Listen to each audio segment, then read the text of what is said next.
Mabuk berat, oknum TNI ngamuk dan pukul warga. Kini diamankan di Subdenpom Saum Laki. Seorang pria yang merupakan anggota TNI ngamuk dan pukul warga saat mabuk di Pulau Seira, Saum Laki, Maluku.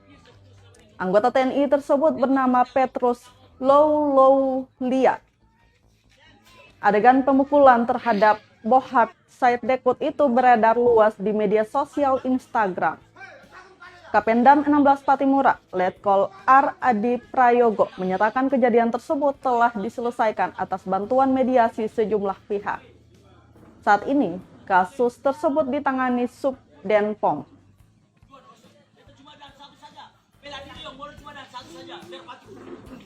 Prayogo melanjutkan, oknum anggota TNI tersebut saat ini sedang menjalani proses hukum sesuai ketentuan yang berlaku.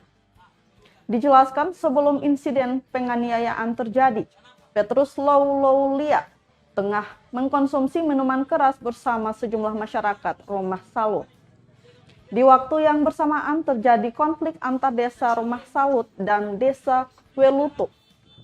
Korban Bohart Said Dekut saat itu sedang mencoba melerai masyarakat agar tidak terjadi konflik berkelanjutan antar kedua desa.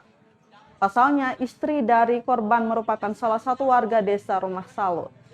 Namun Petrus yang sudah dikuasai pengaruh miras tiba-tiba datang membuat keributan dan melakukan pemukulan terhadap korban.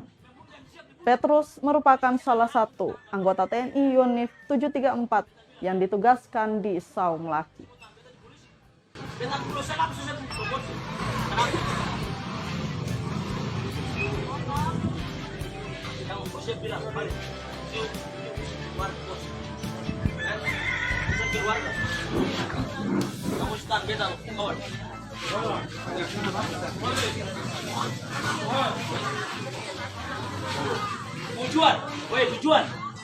Tujuan deh, kita bilang, satu hukum militer sekarang, tentara sekarang, tidak polisi, Mahkamah Agung, MPR, DPR tidak punya hak untuk menahan tentang militer, bos. Biar jangan kita ambil.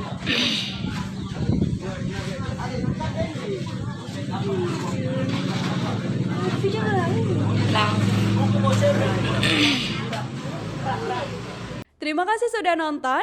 Jangan lupa like, subscribe, dan share ya.